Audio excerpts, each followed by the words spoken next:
Let's get it going. Let's get it going. Good evening, everyone. Live from the studio tonight, it's me, Joey Blaze, and as always, with us is Coach Crow. Coach Crow, how you doing, man? It's been a couple weeks. Yeah, what's going on, Joey? Yeah, man. We doing this at a good clip, and gotta make sure we got the content. How are you? Doing good, man. Doing good. Finally done the work week. Today is my Friday. So tomorrow would technically be my Saturday. And then the whole weekend you get Sunday when it comes to being on the field when you're Joey Blaze. Oh, Whether that's right. it's That's right. That's right. The flag football circuit is heavy, hot. Oh man, we got a big tour coming up in 2 weeks. We're hmm gonna be up in New York City. I'll be doing some shows from Brooklyn and the Bronx. Oh, Um, I'll be appearing on a couple talk shows up there, as well as attending two tournaments, AFFL, the 7-man tournament. You remember? I don't know if you watched or not a couple years ago, Crow, when they did that pros versus Joes. hmm That's what that's going to be. They're coming back after missing last year due to COVID. Um, I but actually played in a pros versus Joes a few years back. did Yeah, you? yeah, actually played. Actually, scored me a little touchdown in that. Daryl Overton threw me the touchdown pass. Hey, Yeah, Do, yeah, Do. yes, he did. Yep, I played in that a few years back. I want to say maybe 6 years ago. It was a little while ago, but yeah, yeah. So yeah, I definitely got a chance to experience the pros versus Joes. It was a good event, good cause. So yeah, that's good. And so that's this weekend. No, actually, 2 weeks. I'll be there 2 weeks. Memorial Day weekend. I'll be Oh, in Memorial Long Day. Okay. Island. Yes, sir. Okay. All right. Myself and my colleague Jerome Russo will be live. What's new with you, Crow? I just saw D&V Legends got the schedule out for this fall. What Hey. matchups stand out to you so far with that schedule? Oh man. So last year, we were able to finish pretty high in the rankings. You got one ranking where I think they ranked us 2. You had one ranking where they ranked us 1, and then I think you had one that was ranked as 3. So the other common team in that 1, 2, and 3 bracket was the Brooklyn Seminoles. So that's the matchup that we're definitely waiting for. We want to play. So we get the Brooklyn Seminoles mid-year. We go up to Brooklyn to play them. So that's the matchup that really stands out. We Man, also that's gonna be a good one. Honestly, I was talking to my Long Island guy up there, Mr. Jerome Russo. He follows the Seminoles up there. He said the matchup should have happened last year. We've been talking about it back and forth for who's going to win. Hey, I got the Legends in this one. He's already said, though, he don't know if you all can handle coming up there and playing against the New York team. Yeah, honestly, we travel well. We always travel well. I mean, we make it. We go to Miami, North Carolina. We do You're the going to Eastern. Vegas for We crying go out to loud. Vegas. Yeah. So I think we're going to travel pretty decent. So I don't think travel is going to be the issue. I think it's going to come down to who's the better football team at the end of the day. And like I said, we definitely want to play them in Brooklyn, just to give it that underdog feeling for us. Where's the game? What day is that? Wow, I don't have the schedule in front of me. We'll pull it up before the show is over. But I think we're playing at Kings Bay, if I'm not mistaken. So, And that's in Brooklyn, right? The field? yeah, I think we'll be in Brooklyn for Okay, sure. let me know the date. My sister lives in Brooklyn. Oh, okay, yeah. So We're gonna put it out there. I think it's gonna be a big one. I would love to go live for that game and be there when the D&V Legends take on the Brooklyn, New York Seminoles. Now we have another great matchup too, though. We also have the New York Rebels on the schedule as well. And those guys are pretty good as well. They got that quarterback, Dave McGree, who I think is one of the best out there. So I'm very excited about the schedule that we have right now. And like I said, this is probably one of those situations where, someone's going to get touched. None of us may not come out undefeated, which is fine, because we're playing the best football that we can possibly play. So that's what we're looking for. So it's going to be fun. It's going to be fun. I'm looking forward to it. Speaking of good football, did you happen to see the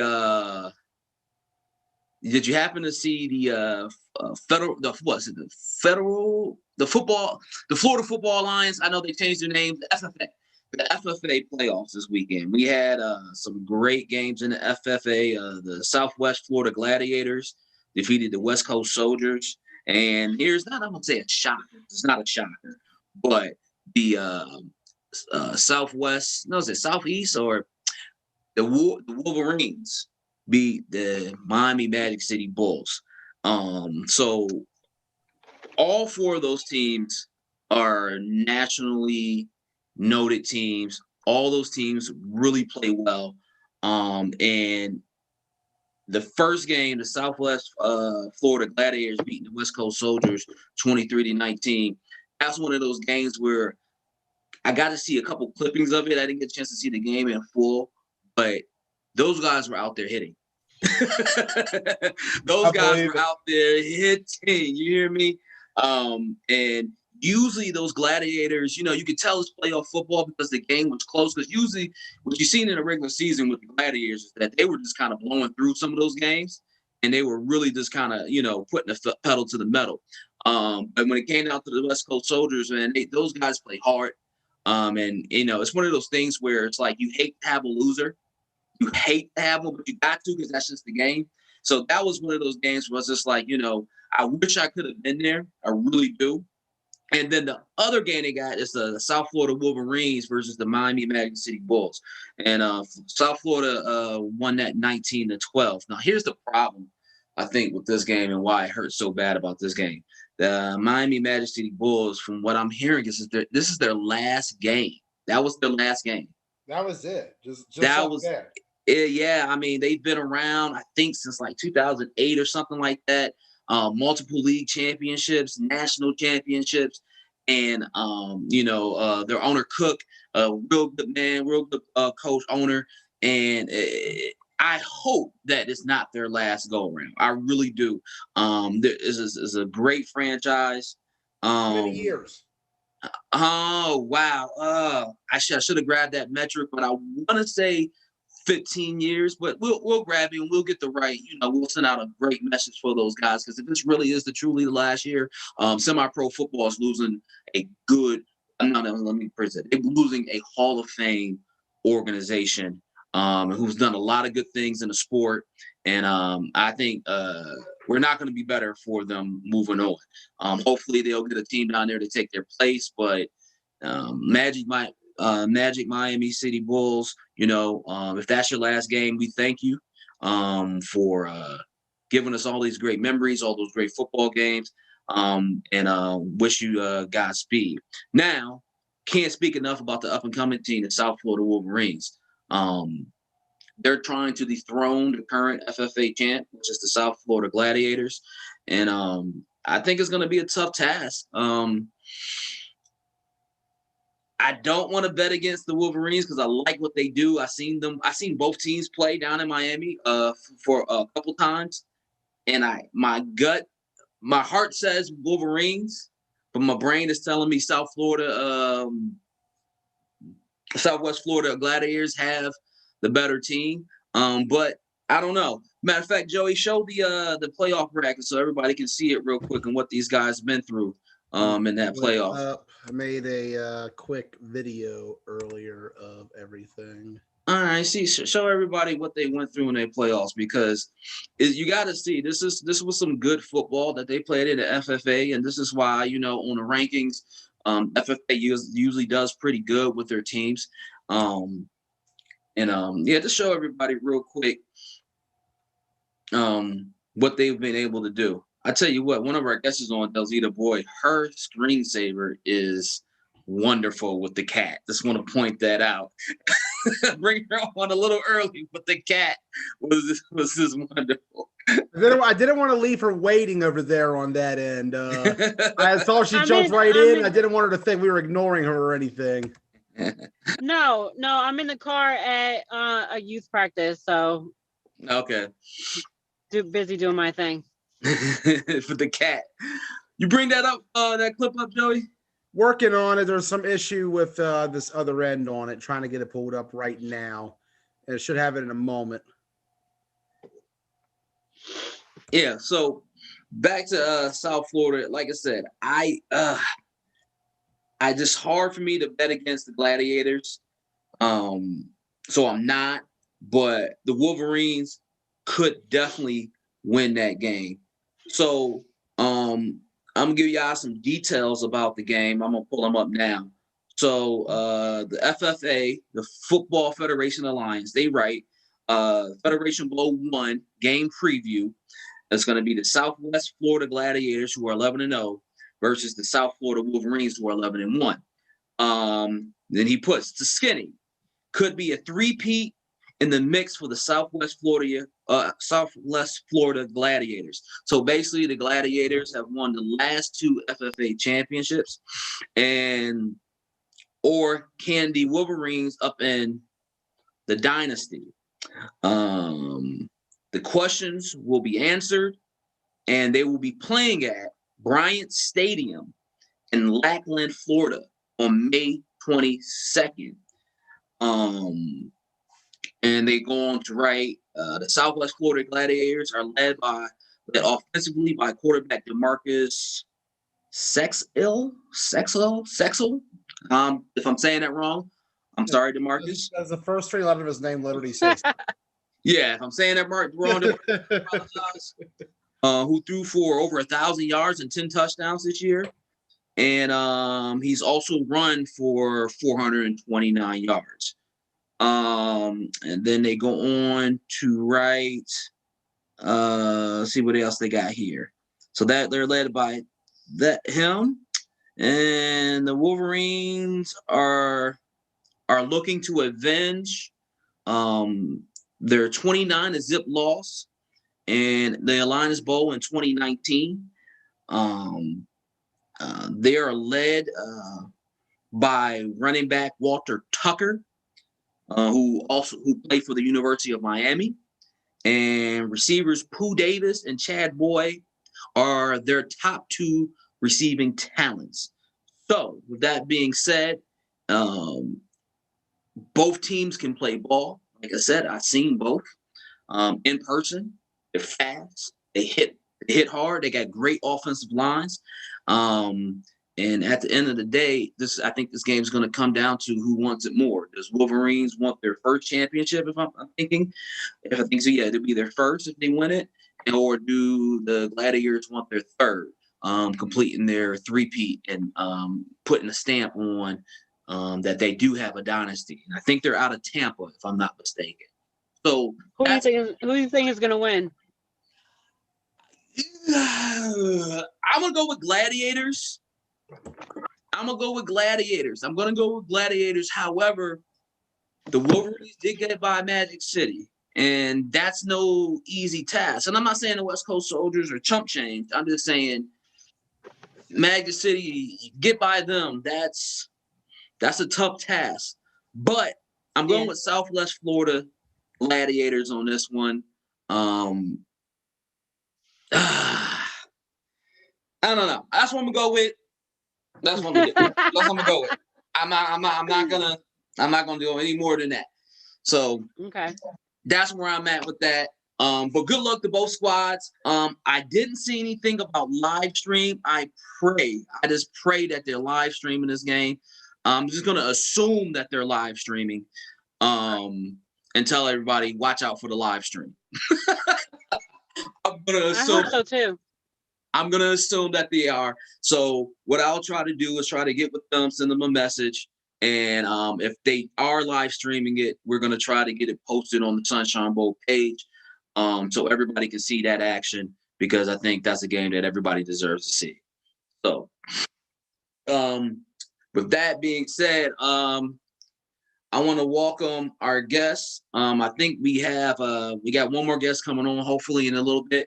But we got Mr. Bayo Isan, and then we got Miss Delzita Boyd on the night, and hopefully we'll get Bernard Hunt on the night, and hopefully we'll get on Sean Wood in a little bit. Welcome to the show, everybody. Thank you for coming on. I think, Delzita, you're a fave of the show. This is your 3rd time on, and Bayo, This will be your 2nd time on. So I definitely appreciate you guys coming on tonight. We got a lot of stuff going on, but tonight we're going to talk about the rankings poll number 2. So couple weeks ago, we posted poll number 1. This would be poll number 2 of 7. And like I tell everybody, the first 3 or 4 polls, they are really, they're for fun. Yeah, it's kind of like a guide to what's going to come. When you get to that poll 5, especially 6 is one of the most important polls, but 5 and 6, that's where we really start talking about it, really getting down to the nitty gritty, and it's going to start getting a little grimy there because folks are really going to be playing for their Sunshine Bowl lives. In fact, not even just the Sunshine, for their league championship lives, Yeah. So, like I said, the first 4, we can kind of, talk about it, have some fun with it. But at 5, especially 6, poll number 6 is really going to determine the games. And poll number 7 is the final. So, with that being said, before we get started on this poll, anything you got to say, Dale? I always got something to say. Well, say it. Well, I did receive a question from 2 owners asking how can they join the Sunshine Bowl this summer. Because, well, first of all, can you explain to people how many losses it takes to be disqualified for the Sunshine Bowl? That's a great question. So we have something called a selection process. That selection process has been posted for 3-4 years now. We just updated it recently, but it's about the same. It really is like this. They consider for a national championship, you can have no more than 1 loss. Doesn't matter if you win your league or not, right? If you have more than 1 loss and say you go 10-2, well, we can't really. It's hard to consider you for a national championship because you're going to be the outside looking in. Does it disqualify you? No. But does it make it hard? Absolutely. So you really want to be 1 loss or no losses. And the closer you get to 15 games, the better. Now, are you going to get in if you don't have 15 games? Of course you can still qualify. But if it comes down to a team that's played 14 games and you've played 10, unless you play 10 top 25 teams the whole year, that 14-win team is going to look a little bit better. But 1 loss doesn't disqualify you. 2 losses is going to be tough. 3 losses ain't no way. 4 losses, right. more than likely, you're not going to be ranked. 5 losses, okay. Try again next year. 6 losses, go recruit. Right. And how many forfeits are we counting? So this is always a great question.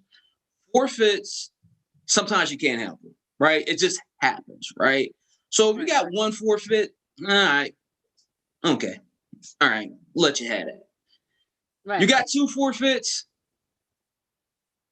It really depends on the situation of the forfeit, right? So, and that's where talking to the league executives and having a relationship with the commissioners lets us know exactly what the issue with the forfeit. For example, if you look at the NEAFL, John Saplinski's league, one of his teams, both teams were at the field, ready to play the game, but the home team forgot to call the refs.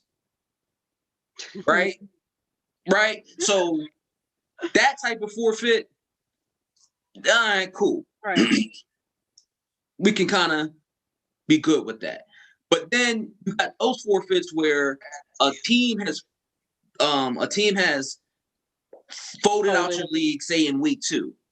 Here it's week 8, and yet you guys keep taking forfeits. No one's taking strides or as many strides. No one, these games are not getting filled in.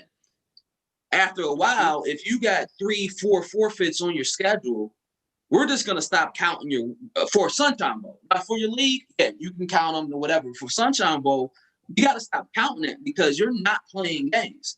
Here's the thing: at Sunshine Bowl, we harp on the competition, harp on playing the game. So if you got 3-4 forfeits, or you're in a league where you say you got 10 teams, but 3 of them is backed out. Well, guess what? Each week, that's 3 games not being played. And if you happen to be that team that's playing 2 out of 3 of those teams, you may have 3 or 4 forfeits on your record. We can't count your 7-0 over someone that's 6-1, but he's played all those games. So it's very important that if you do happen to have folds, because we can't help that, sometimes minor league, semi-pro football, if there's a fold in your league, it's up to your league ownership, it's up to your users owners to try to fill those games in. It's very important that you play. You can't go around saying you're 7-0, but only played 4 games. That's not going to work for us. It's just not going to work for us. And I know a lot of folks don't agree with it. I understand that. And I'm not trying to be contentious we want you guys to participate, but that's just not going to work. And don't think you can come to us and be like, oh, we played them. Listen, like I said, right now we got, Sean is on. What's up, Sean? Hey, what's going on? Hola. We got representatives from Texas. We got representatives from the Northeast, up in New York. We got our guy Rudy in the Midwest. We're working on a couple more We're working on a representative in Florida. You can give me a yes or not. And we're trying to branch out further. So we may have us on the phone right now, on the Zoom right now, but also we have other board members who represent those areas. So if you think because I'm sitting in DC, I can't see what's going on in Louisiana. No, we got somebody down there who's going to tell us what's going on. With Midwest, we got somebody up there. So, so at the end of the day, play games. It's about winning on the field with us here at Sunshine Bowl. So that's a great question, Dale. And I know a lot of folks get upset and get in their feelings, but at the end of the day, again, how can you be nationally ranked if you're not playing games? If you're just not simply playing games, and it's just about, and it also is about honesty. If we feel like, everyone's lying to kick it or lying to get ranked and stuff like that, we're just going to stop paying attention to what you're doing. It's just, again, because it's hard to kind of hide these things. So just be honest. Hey, this is what happened. Yeah. And here's the thing. Another thing, if you try to fill those games or stuff like that, you never know which one of our board members knows somebody else where we can actually maybe help you get a game or two. Yeah. We might get up, hey, go play them. But you got to be willing to go play though. Mm-hmm. So anything else on your anybody else been beating you down about anything else, Dale? Oh, they stay beating me down, especially when they don't want to hear my opinion or the facts, really. It's not even my opinion, but everybody always got something to say about me. Oh, good. So what's going on with you, Dale? Oh man, just another day, brother. Anything eating at you these days? No, just I don't know, man. Just I've been looking forward to like great football being played, and there's a lot of great teams out here in North Carolina, South Carolina.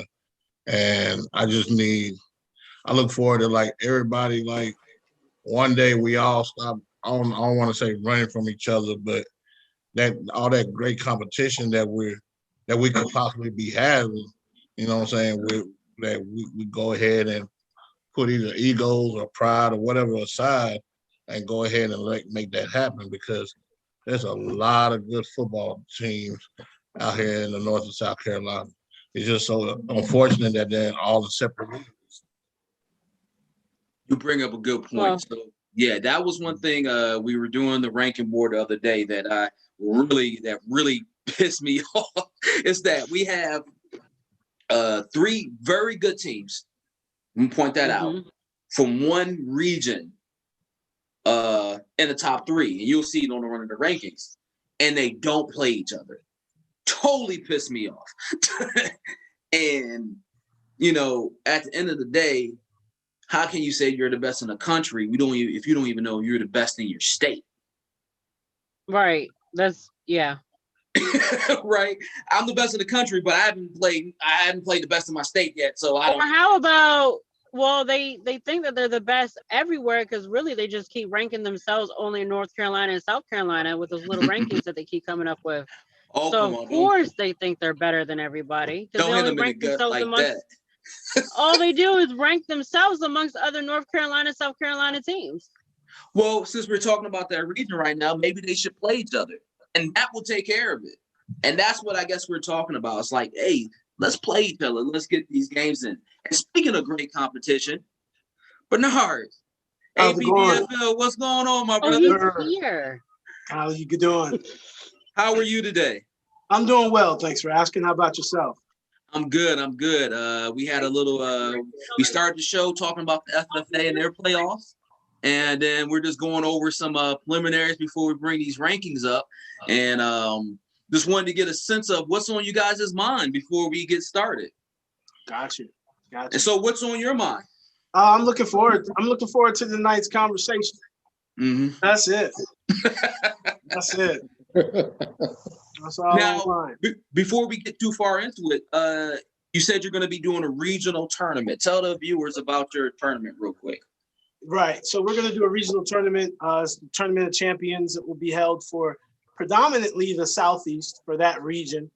We'll accept teams into the tournament from Florida, of course, although that's a region within itself, but from Florida, of course, and really any area in the Southeast, we will we'll accept teams from there.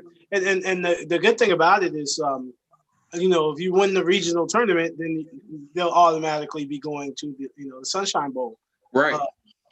So it's a good good tournament for these guys to get in, to see exactly where their teams fit. And, like you guys were talking just a moment ago in regards to the teams from North Carolina having 3 good teams right there in an area. In the regional tournament for things in that nature where you have different leagues that are so close, it will help to eliminate that and help to weed that out. Yeah, and that's another thing about the tournament as well.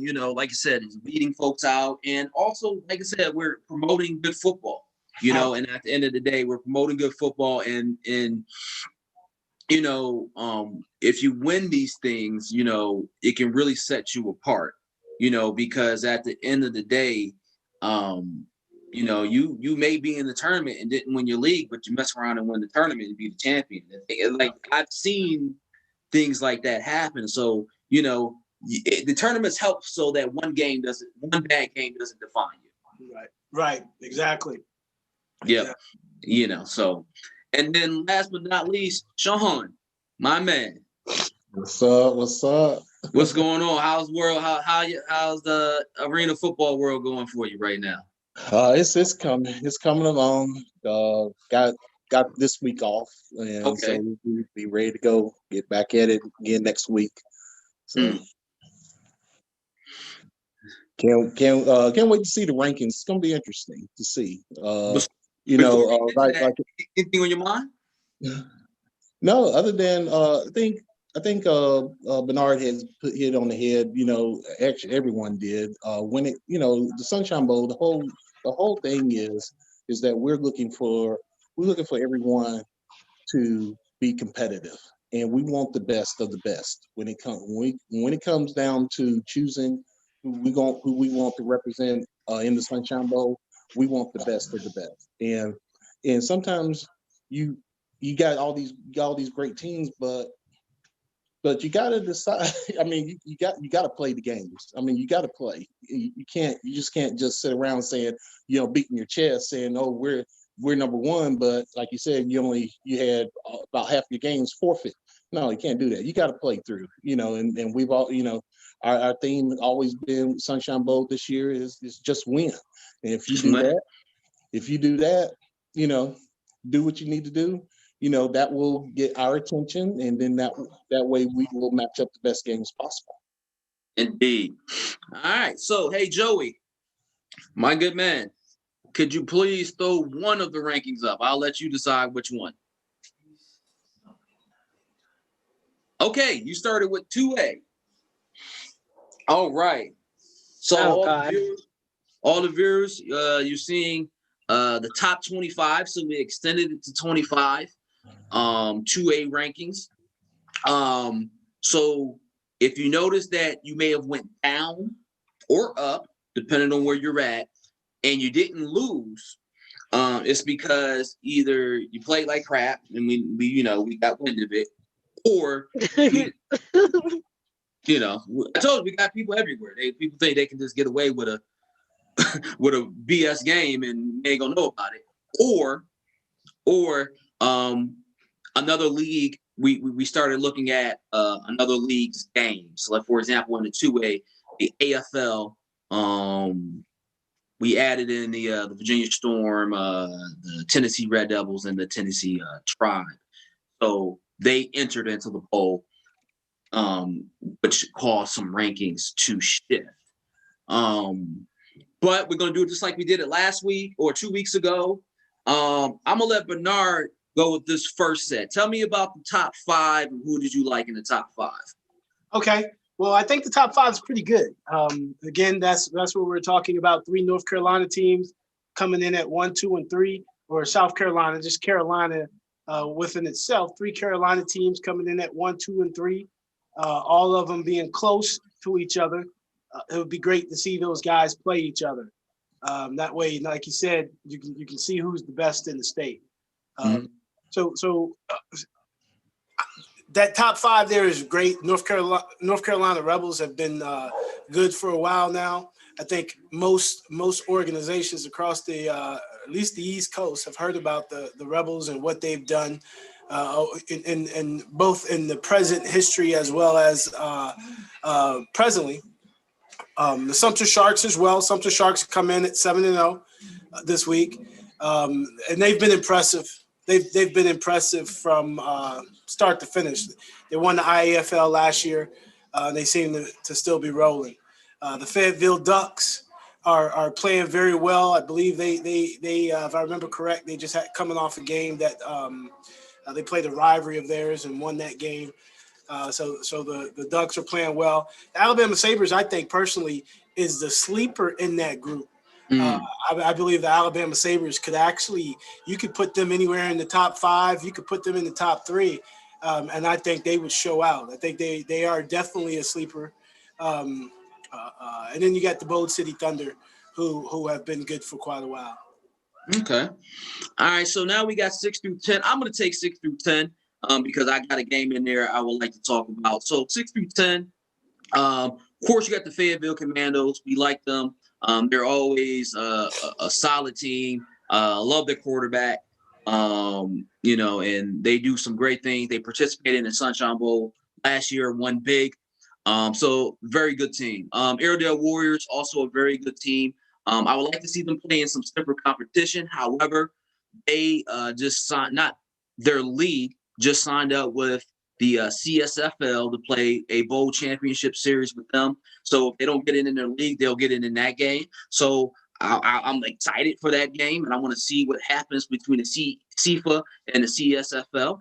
The games that caught my eyes, the Franklin County Tigers were number 2 on the poll 2 weeks ago. And this is the first time I think they've ever been ranked that high. And they went out and lost a tough game against the Virginia Mutiny. I think they lost by a point or 2. Virginia Mutiny, always a perennial good team. They have their up and down years, but right now they have a very good squad. They got a very good receiver by the name of Polo. This kid is dynamic. He's good. And then again, Franklin County Tigers, even though they lost that game, they've been rolling. They're coming off a decent fall season, and then rolling into the spring season pretty well. And the newcomer on this list, they've been good for a while. They've played for championships. I think they maybe won one was the Virginia Storm. They're joining the AFL. They were part of the AFA a few years back where they did play for a championship. They lost a close game to the Washington Bulldogs. But they've been good for a while. And they're the new team on the list, cracking the top 10. And I'm looking for good things coming from them. 11 through 15. You know what, Dale? Take 11 through 15. What do you think about 11 through 15? 11 through 15, you have the Chattanooga Eagles, IAFL. I think they are coming off of a few bye weeks. So last time we checked 2 weeks ago, they were still 5-0. So I am curious to know when is their next game. Virginia Silverbacks has always been a great team, 6-1. The Virginia Silverbacks was the team that beat the Crusaders, Yes, they did. Yeah, or was it? it was the They beat Crusaders. the Virginia Crusaders. Okay. Brooklyn Bulldogs, TFL, 3-1. I don't remember why we have them ranked so high. Does anybody remember? Because I don't. I don't remember. I just don't remember. I can't remember what the rationale. And I don't have my notes here. I wasn't expecting you to ask me a question. And honestly, and looking at the rankings, it looks like they went down. They did go down. Let me find my little paper. Hold on.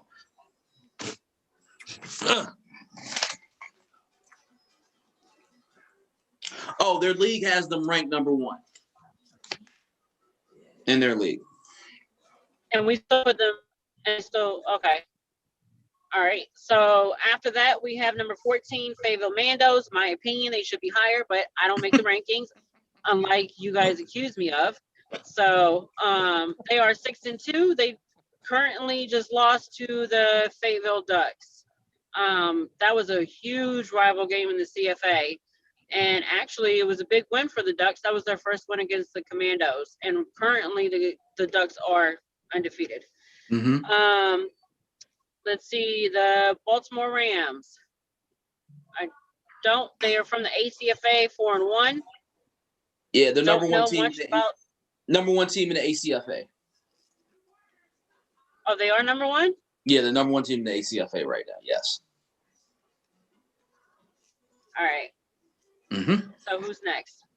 All right. So Bengals. Oh yeah, go ahead. It's not 16 through 20. Bayo.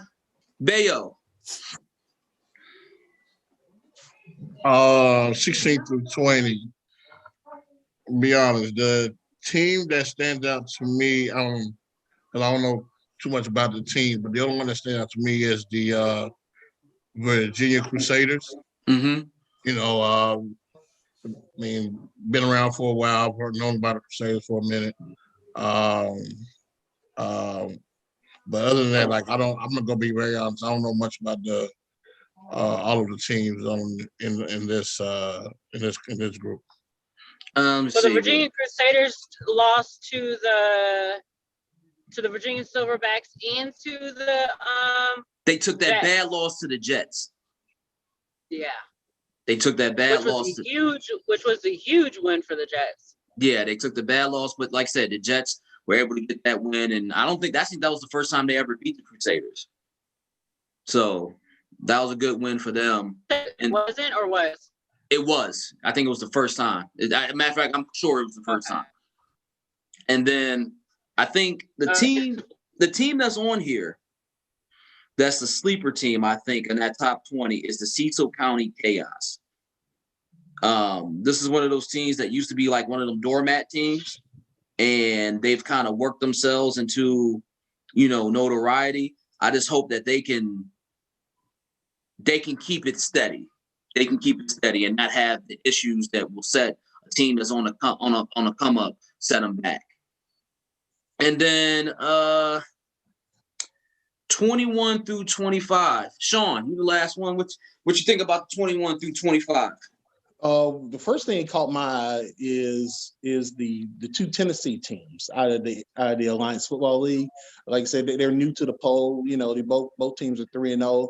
It's interesting. It's going to be very interesting to see, how they fare with the rest of the teams that's in the AFA with the Virginia Storm and the Mutiny.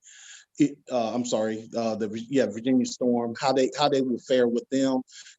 Are they the sleeper team that that could be the ones that could take them down?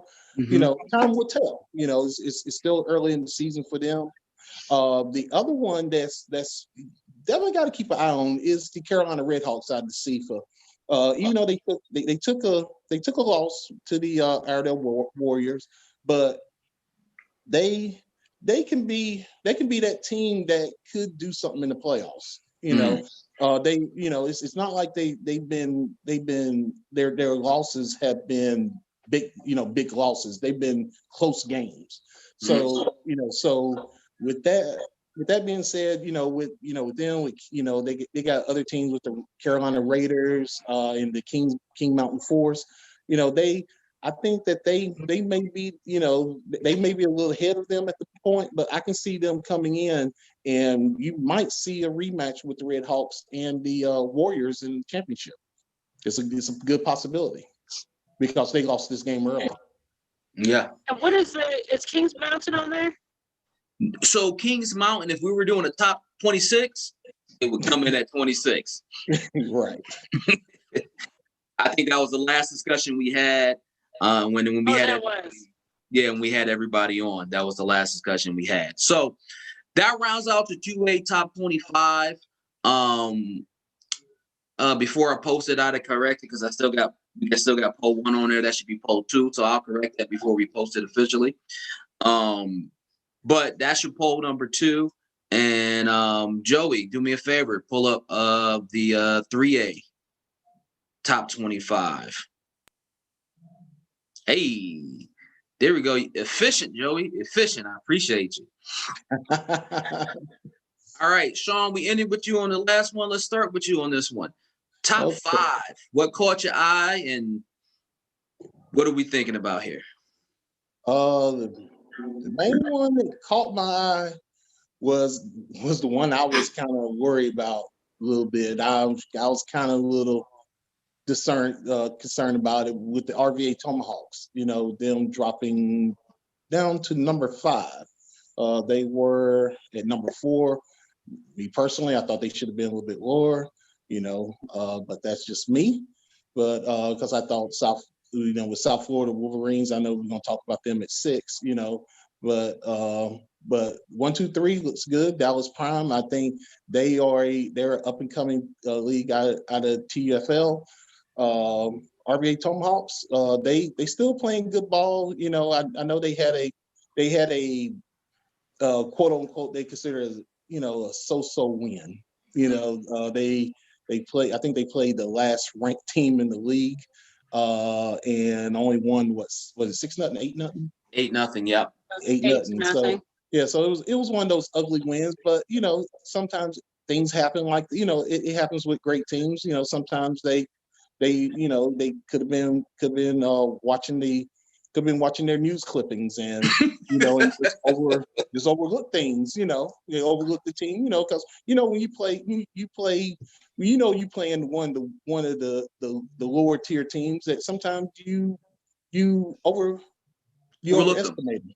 Yeah. And they almost learned that lesson the hard way. So that was the team that stood out. With that.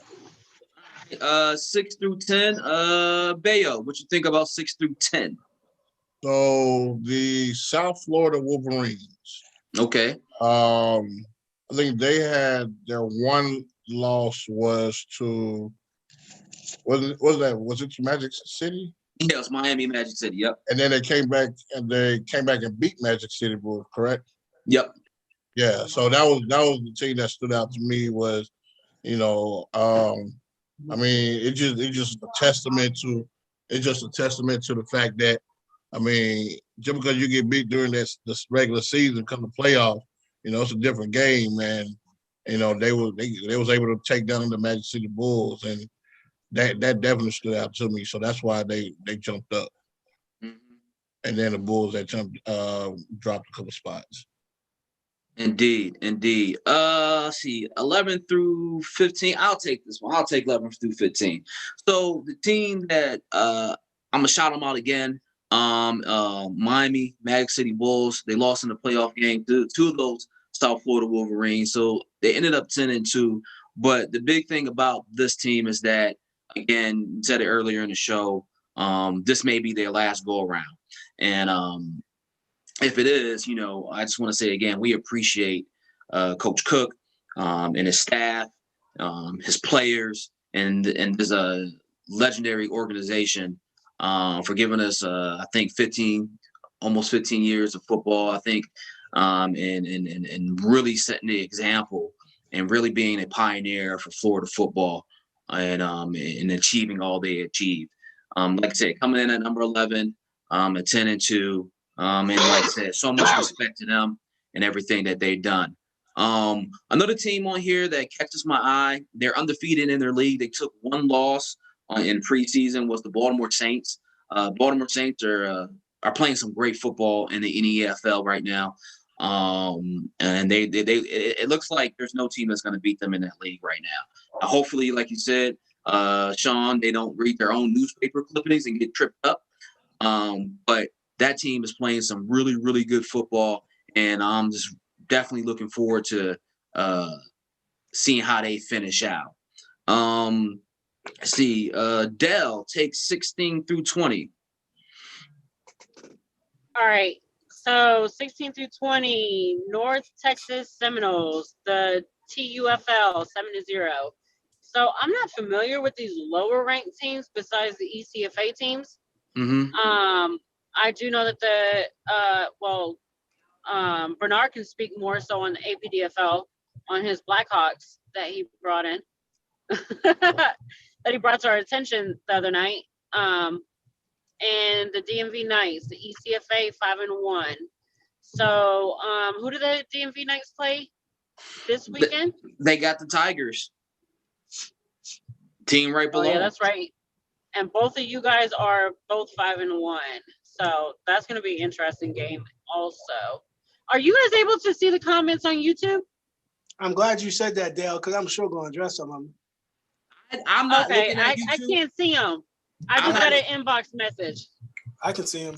I'm not looking at YouTube, but we can address. I tend not to get sidetracked by the comments. Yeah.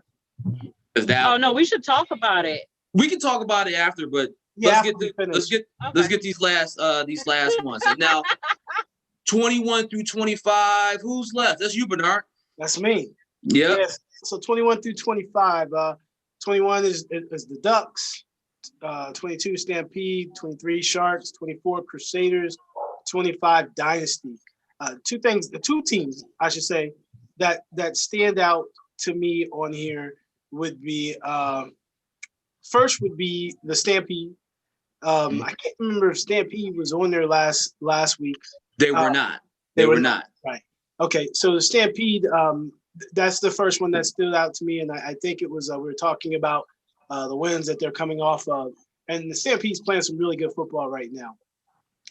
So that was the first one that stood out to me. The other one that stood out to me in that bottom five would be number 25, the Dynasty. Again, the Dynasty playing some good football. Typically, being 5-2 is a strange place for them. Normally, they hadn't lost a game in I believe it was 3 years or 2 years or something of that nature. So being 5-2 is a new place for them. But not only that, their quality wins are pretty outstanding. They beat both the Columbus Storm, who were ranked in the top 20, as well as the who the other team they beat? They beat the Blackhawks. So they've got some really good quality wins. So those two stood out to me. I did want to follow up on what Dell stated about the Alabama Blackhawks. Alabama Blackhawks are playing really good football, sitting at 6-1 with their only loss coming to that Mississippi Dynasty team, who the Dynasty are 3-time back-to-back champion, back-to-back, I should say, champions. And the Blackhawks are the last team to give the Cobras a loss. So it's those are the teams that stand out to me in that bottom five, and a little bit on the Blackhawks. All right. So this is your 3A top 25. Like I said, we'll get these posted soon, a little bit after the show. So definitely appreciate everyone sitting through that. And I guess there are some comments. I'm not reading the comments. But Joey is. Let's address the crybabies first. Who's crying? Well, Joey, Johnny on the spot, my guy tonight. You listen, give that man a Red Bull and a high five. Yeah. The only thing I wanted to address, or the main thing I wanted to address, is the comments in regards to having leagues rankings wrong, or leagues their win-loss is wrong. If their wins and losses are wrong, it's because your commissioners aren't submitting them. So tell them to submit them, and then there's not an issue there. But if they don't submit them, we go looking for them. We go looking for them. And if we can't find them, I know there's a couple leagues who don't have websites. They don't post them. You can't find them on their Facebook. We're only going to do so much. So coach has asked you guys or asked commissioners over and over and over again to either inbox him the scores. You ain't got to do nothing but inbox some scores. If you can't inbox some scores, then you should probably be in 1A. Because it's absolutely ridiculous that it's too hard to inbox some scores or to post scores. See, he takes them any kind of way you send them to him. Just send them. If you can't do that, and then your rankings are not necessarily your rankings, but your records are wrong. Hey, talk to your commissioner. But here's the thing, and that's another thing. Not only that, but at least have a social media footprint and a website so that we can easily find your stuff. Yeah. We're not mind readers, and we can't keep up with everything. And that's another thing too. Like I said, and this is one thing. That's why I said the first few rankings, we can make a mistake in these. That's why we put them up, because you would hate for ranking number 6 to be wrong, because that's the one that's going to send you to the big games. So right, it's okay. We can. That's why we do the show. We'll fix it. And then we'll talk amongst ourselves, and we'll refocus it a little bit. So it's not that big a deal. Don't lose your minds. That's right. It's number 2. That's why it's only number 2. That was the biggest complaint on the comments. Yeah, that's the biggest one I saw. Not many people complaining. It was just the thing about records being wrong. Yeah, and we'll fix them. We'll fix them. And then there was a comment about whoever, I guess we stated somebody was number 1 in the TFL, and then the Bengals stated that TFL records are wrong. So again, that goes back to the records. All right. So like I said, and I'm looking at what the Brooklyn Bengals, I think that's my guy Edgy, if I'm not mistaken. I see what you got here, and actually it makes it actually real easy. We'll just move the teams and fix the records. That works. So we'll get it right. We'll get it right. And like I said, it's ranking number 2, and that's why we go through this. Any other? Like I said, anything else being portrayed on here? Yeah, please.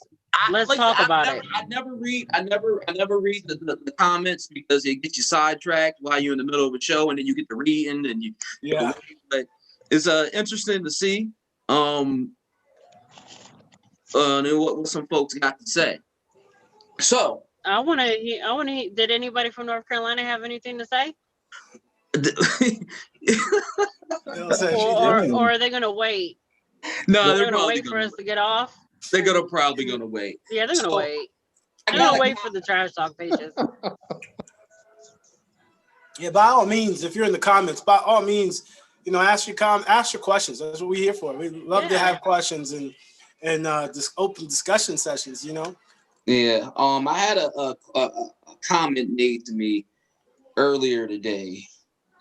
Let me find it. That I wanted to address. Where is that? Come on. Of course, I can't find it now. I think he might have took it down. But basically what the comment was, that he was basically asking, what's the point of doing all this? And what's the point of even having rankings? That's the gist of the comment. I'm trying to find the direct comment. I honestly think he took it down though. So hold on. Let me see if I can find it so I can read. Oh, here we go. All right, this is what he says. I'm gonna put you out there, Darnell. So you said you're watching. Joey, you go ahead and take the comments down. Darnell Goings, he's a guy in the ECFA, one of the coaches, and this is what he writes. You would think after all this time, rankings would have better implications for players that play in these games down in Florida. is it public? His spelling's a little off. So, is it publicized locally by news media and nationally? Are these guys that want to move beyond this level, collegiate or paid pro ball in the league or overseas, having real people come and see them play via marketing to these teams, pro and collegiate? I get that. I've played in nationals, blah, blah, blah. But at this point, are we still doing the same thing that we were doing 10 to 20 years ago with no real playoffs for teams, the players, or minor league football status? It's a glorified high school bowl rankings with a trip out of town. And then what? Not knocking it. He just knocked it. Not knocking it. Just would like to see these things legitimately addressed. Because the truth is the only people that benefit from the national anything is the owner of the team. And as I said, what are we doing for the guys that actually play the game except giving them trinkets for participation? By the way, I have several trinkets myself for those who want to take negative shots.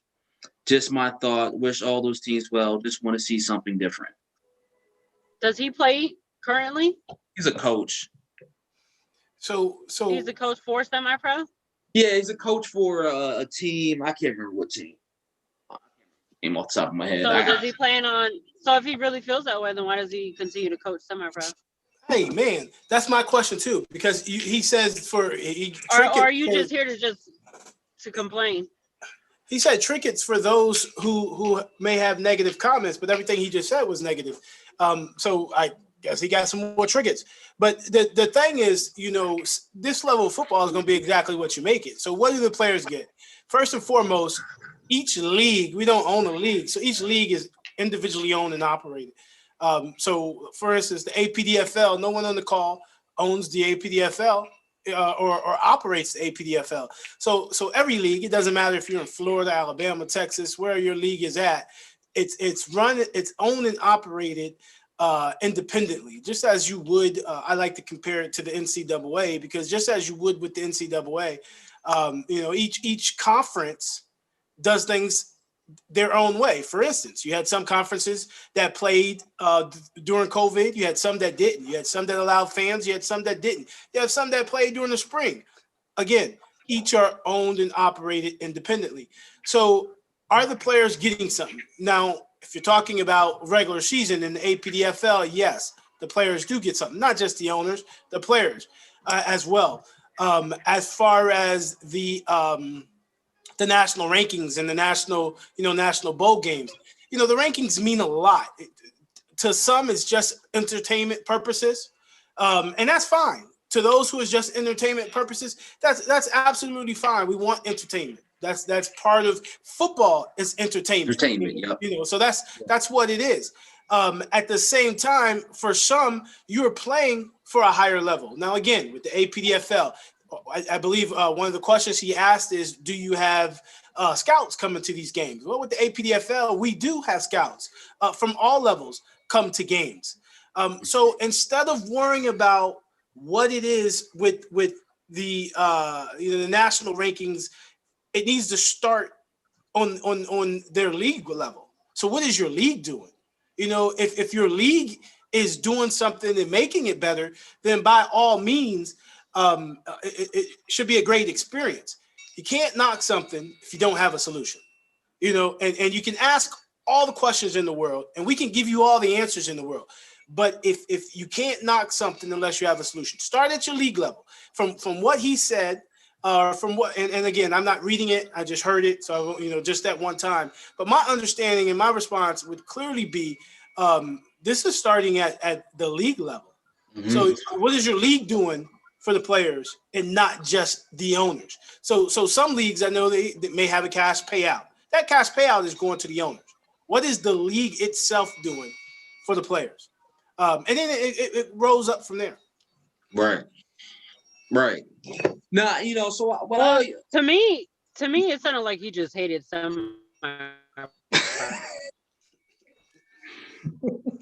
Yeah, basically. So what I said to him is, there's really no. It sounds like he's miserable and doesn't want anything to do with semi-pro. So there's no answer to that. Yeah. Other than just leave. So my thing was, I told him real simple, instead of typing on the keyboards, become a part of the solution. So what I find a lot when it comes to this level of football is that it's a lot of people, and in the military, we call them good idea fairies, right? It's a lot of good idea fairies. They're going to drop those trinkets of good ideas on you, and they're going to keep dropping those ideas. All right, good, great idea.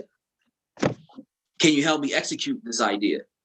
And that's what drives me crazy, right? Because at the end of the day, you can have the best idea in the world, but unless you're going to put forth the effort to make said idea come true, then what are you talking for?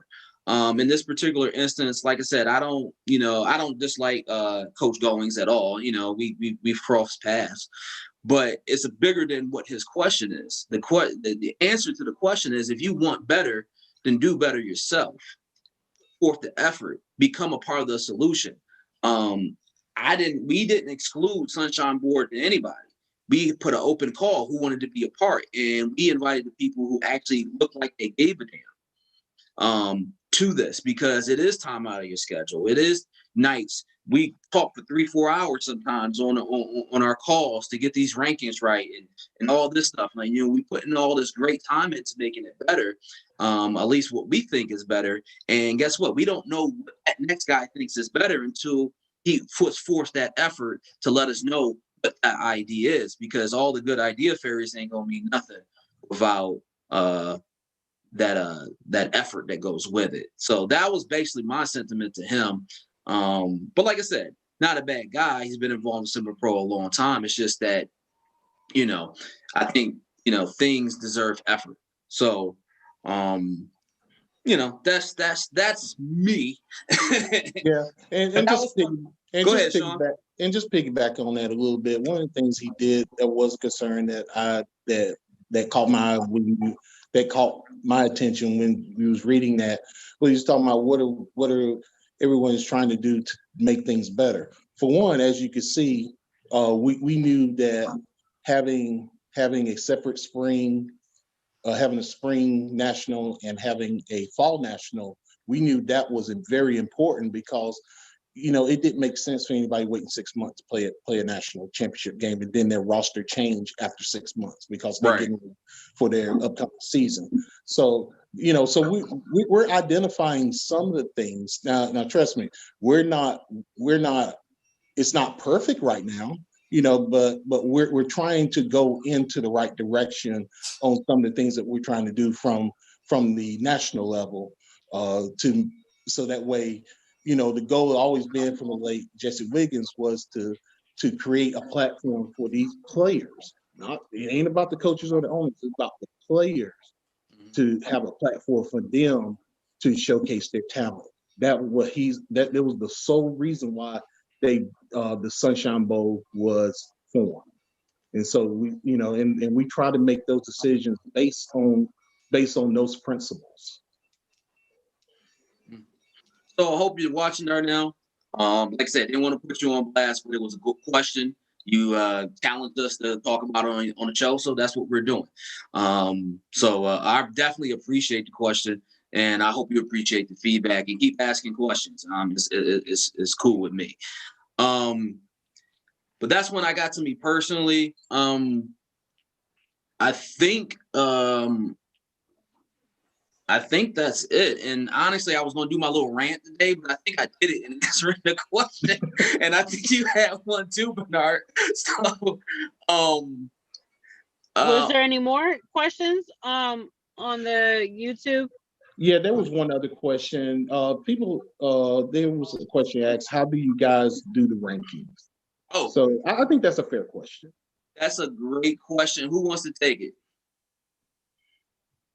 I got it. Okay, fine.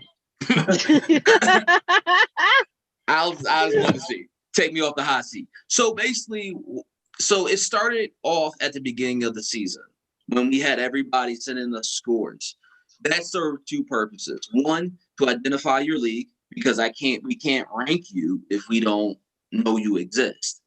And two, to follow the games, right? So following the games, following the scores, following who's doing what. And then to three, to also get the overall records, right? So once we did that for a few weeks and got to know each league, got to know these teams, then we put together a board. So the board is more than just us folks on the call. We have maybe 3-4 other members on that board. Basically what we do is we take all those teams, all those scores, and we look at kind of what you did in the past. Not a lot, it's a little, just enough to identify you. And then we take what you're doing now. We look at your overall league strength, we look at the strength of your wins, and then we look at and we compare it to everybody else, right? Being able to see the games live stream, being able to talk to your commissioners, being able to understand your league rules. We put all that together. We have a criteria that we came up with, and we have a criteria that we came up with that, that kind of outlines what's more important, what weighs more than the other. And then we sit around and we put those things on paper, and then we talk about it each time we do a ranking, and based on that set criteria that we have. And then, did I miss anything? No, I think that was good. One thing that I believe is important is, and as far as the rankings go, another thing that we do is we take into consideration who your opponents are, who you played, whether you're playing at home, whether you're playing away, what the score was. So I know there was, for instance, with the Tomahawks, I believe it was the Tomahawks. We had a very long discussion because they actually dropped in the rankings, although they won the game. But it's just like many other rankings that you see. You've got the human factor that comes into play, and that takes into consideration eye candy and what you actually look like on the field. So all that goes into play with the rankings as well. Right. Yeah. And also want to add one of the things that we very proud of. We did ask a lot of the commissioners to come on board and come to this board and help us identify these teams as well. Like you said, we have Bernard here, we have Dale, Bernard with APFL, mostly in the Southeast, and Dale in the Mid Atlantic. Then we have Rudy in the Midwest. We got some up north. We have some in the Texas region. So it's not like that we are, we're trying to, we just throwing all the names in the hat and we pulling them out 1 through 25. Like this is it. But we actually having real conversations with these commissioners in these regions to make sure that we try to get as close as possible. Like I said, we're not perfect on this. I know we're going to have some misses on it, but we try to get as close as possible so that way everybody know where everybody stands. Mm-hmm. Yeah, there were two questions or two comments, I should say, on YouTube. The first one said, "Sorry, y'all human and can't get scores right when y'all can't find them," and that's true. If we can't find the scores, we can't get them right. If we can't find your rankings, then we can't do them right. We can't get them right. But the thing of it is this, and not to knock anyone, but if you're playing in the league and your team or your owner, your organization has committed to a league and paid for a league, and there's no presence online, then what are you really doing? Because again, back to the comment that you were saying, Crow, was the individual asked about advancement. No one's going to come to your game or you can't advance players if you're not filming their games and there's no requirement for film. Yep. If you're not maintaining stats and there's no requirement for stats, if there is no social media presence whatsoever, and then on top of that, there's not even a website. So when we have sponsors come to us, the first thing they ask is, what is your website? Yep. So we hold a requirement for every team in our league. Every team knows that they have to maintain their website, and if they don't, they get fined. So if your organization is not if it's not easily found, the problem is right there. That's the problem lies right there. It should be easily found. If your team is Backyard Group A, then I should be able to type in Backyard Group A and the website pops up. And if that's not absolutely possible, and that doesn't happen, then that's problematic. Yeah, it it's is. definitely problematic Yeah. because we get Yeah. hundreds of scores, a whole lot of data. So, make it easy. I've seen teams that we have existing semi-pro teams that don't even have Facebook pages at all. Right. Like that right there is ridiculous. And see, it's not even the teams that really upset me the most. It's the leagues that don't have it. Yeah. I can get around. Oh yeah. Oh, I can get definitely. around the teams not having it if your league maintains a great site. But if you don't have, But even as a player, this is stuff that players need to look at when they're joining teams and joining, whatever league that team is deciding to join. Like, you as a player need to have some standards for yourself and join teams that have all this stuff accessible for you guys also.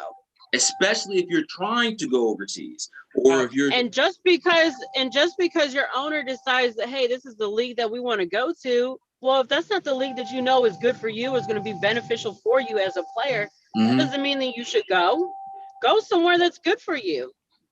Yeah. exactly. One thing I want to say for all those listening, and everyone, and this, I don't use the term semi-pro, I use developmental. But one thing that I want to say for all those in this sector is this level of football will be exactly what we make it. They call at every other level of football that involves adults, semi-pro is called the beast. And they call it a beast because there's teams all over the country. There's leagues all over the country. If I remember correct, there's approximately 115 leagues across the United States. And there's no regulation. So no one is there's not a regulatory body as you see with the NCAA or the NAIA or the NFL or JUCO. There's no regulatory body. So we've got to, we will get out of it what we put in it. And owners should realize that. Coaches should realize that. Players should realize that. And everything can be great, but we've got to want it to be great. If we're okay, and if teams are okay, and players and organizations are okay with just being average, then you will continue to be average. And this will, or not this, because I'm not gonna allow it, but your organization or the league in which you play in, or whatever the case may be, will remain stagnant, and there'll be no movement, and there'll be no scouts. But everyone can get sponsors, everyone can get scouts at their games. You can fill your stands. It's all doable as long as you do it right. If you don't do it right, everybody loves football. There's fans out there. You can get into people's homes and on their TV screens, but you got to do it right. Otherwise, you'll remain stagnant, and that all falls back on your owner, all falls back on the commissioners of these leagues. We need to make sure that everybody is. It kills me when I hear owners or commissioners say that their players aren't doing their part. The difference between, I tell all my owners in our league, there's a difference between owning a team and managing a team. And if you're going to be an owner, you got to be an owner, not a manager. Amen. Amen. Amen. Well, Amen. that's the rant for the day, people. Yeah. We about to open the doors for the church. And please drop $5 in the plate, please, for Pastor. But I want to thank everybody for coming on tonight. I know we ran long. Thank you to the audience for bearing with us. I know we went over an hour today. However, I think doing these ranking shows are great. Having you guys on has been great. Next week, hopefully we'll go back to a little bit of our regular format. We'll go over a few scores and get one guest and focus in on that one guest. But these last two shows have been great to kind of inform the semi-pro world. Thank you, John Wood. Thank you, Bernard Hunt. Thank you, Bayo. Thank you, Dell. And I just want to say I appreciate you all, you guys. And Joey, since you've been kind of just chilling this show, I'm always chilling here at the studio. It's always a great time with you on Thursday nights. Coach Pro, really excited to see the upcoming semi-pro year workout. really excited for that big event for summertime coming up. I'll be at July 24th and 5th. Yep. Really looking forward to that. Local semi-pro, I'll give a shout out. Franklin County Tigers saw their number 9 on that poll. Hey, I'll give it to you. You guys are getting some wins this year. Now get a championship for real. Ooh, burn. Burn.